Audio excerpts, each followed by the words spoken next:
ಜಾಗೃತಿ ರೂಪುಗಳಿನಲ್ಲಿ ಕೆಲವರು ಕಿಡಿಗೇಡಿ ಬಂದು ಜೇಬಿಗೆ ಕತ್ತರಿಕೆ ಹಾಕುವಂತ ಕೆಲವು ಬೀರು ಬಂದಿರ್ತಾರೆ. ದಯಮಾಡಿ ಗಮನಿಸಿ,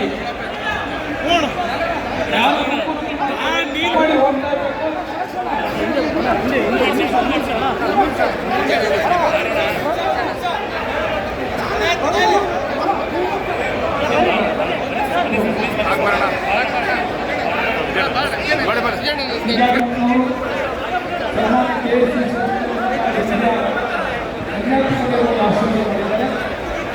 ಈ ನಾಡಿನ ಹಲವು ಜನಪ್ರತಿನಿಧಿಗಳು ವೈದ್ಯರಿಂದ ಆಶೀರ್ವಾದ ಮಾಡಿದ್ದಾರೆ. ಸಂಘ ಪರಿವಾರದ ಹಿರಿಯರಿಂದ ಆಶೀರ್ವಾದ ಮಾಡಿದ್ದಾರೆ. ದಯಮಾಡಿ ಸಮಾಧಾನ ಬಂದು ಎಲ್ಲರೂ ಭೋಜನ ಸ್ವೀಕರಿಸಬೇಕು.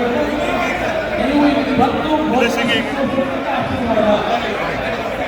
If you like this video ಬೇಗ ಲೈಕ್ ಮಾಡಿ, ಕಾಮೆಂಟ್ ಮಾಡಿ, ಶೇರ್ ಮಾಡಿ ಹಾಗೂ ಯೋಯೋ ಟಿವಿ ಕನ್ನಡವನ್ನು ಸಬ್ಸ್ಕ್ರೈಬ್ ಮಾಡಿ.